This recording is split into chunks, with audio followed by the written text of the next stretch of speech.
Hi, everybody. Welcome to Pre-Service Chat. Great to have you guys with us. And this morning, Brad, welcome back. Thank you. This is your second appearance on Pre-Service Chats. Good to have you here. Thank you. Brad, you and I had coffee in the fall there, and you were telling me about a pretty crazy opportunity that you had. And you went to Africa with the Crons. Can you wheel us back a little bit, though? How did your relationship with the Crons kind of start? And then, Sure. Yeah, let's look into this trip a little bit. Sounds good. I've known the Crons for over 10 years. Yeah. And in 2020, they came back with COVID. Right. They didn't have COVID, but because of COVID, they came back. Yeah. And so we had a really great time to be able to spend with them over the summer. Yeah. As part of our home church. Awesome. And really getting to know all of them and their kids. And it was just a really great time to get to know the Crons. Yeah. And the Crons, for those of you who may not know, I just realized they're a family that were a part of our church and just felt the call of God to go and to do missions over in Africa. And then all of a sudden, you are doing something with your own skill set in Africa. Tell us a little bit about that. Well, I got an email from Jeremy saying, "Hey, Brad, how about you come to Africa and help me out for 5 weeks?" And my first gut reaction was, it's 5 weeks? That's a lot of time to go. You know, I work full time. Yeah. And it's COVID. Right. And it's Africa. So my first gut reaction was saying, no. Right. No, I don't think I should do this. Yeah. And I prayed about it a little bit, and then I actually responded to Jeremy and said, I think we need to have an actual conversation. Nice. Because, you know, this is a big commitment. Yeah. And so we went through that. We went through a few different conversations and trying to understand the need. And you know, it was just, you know, we were able to get down to about a week's worth of work. Okay. And nice. clarified that it wasn't in Uganda where Jeremy and Leah are. It was actually in South Sudan. Oh, okay.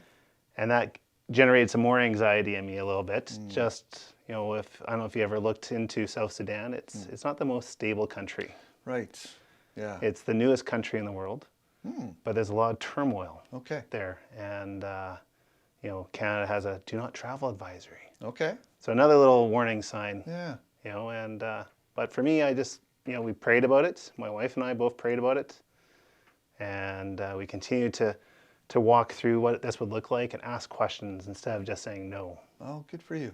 So we started asking lots of questions and trying to understand.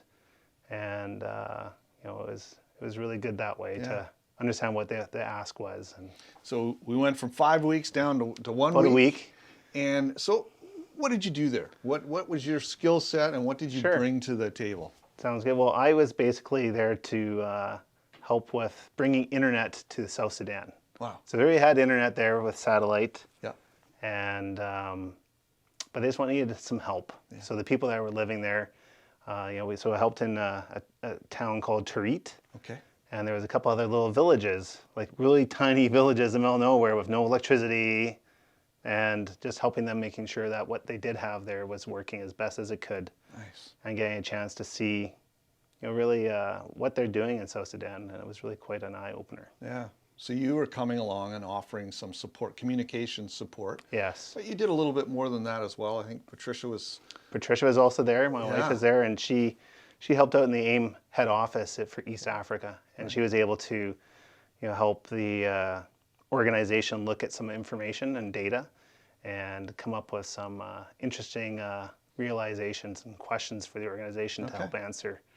And it was just a really supportive type role and a much needed role there for that short period of time. So it was really quite, I know that they felt encouraged. Awesome. Yeah. So, yeah. So you guys have some skill sets that maybe not all missionaries might have or organizations that need. You were able to go down and meet that, which is really cool. Maybe what sort of impact did that week or two have on you? Maybe some takeaways you'd like to share with us?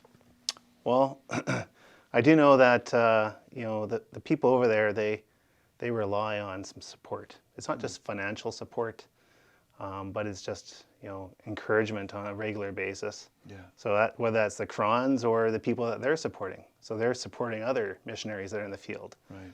And, you know, we were able to get to know the Scotlands, and they're up in South Sudan and doing an amazing thing. They've been there for 18 years, serving God and trying to reach the people there. And so just being able to encourage those that are there and support them through prayer and through friendship, like active friendship.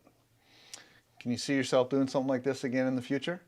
Possibly, yeah. Yeah, like, you know, I've done home builds with MSQ and those kind of things. It's a short-term thing, and this is a little bit different. And I think, you know, if there's other, you know, we have others, missionary friends as well that, you know, if the need came up, we'd definitely consider it. Yeah. Brad, that's one of the things I love about you. You told us about that little wrestling you had with God. Like, you weren't sure, but you were willing to wrestle it through. So thanks for being willing to share that story, and for how you and Patricia just let God use you in a really great way. Well, thanks for joining us, everybody. Have a great day.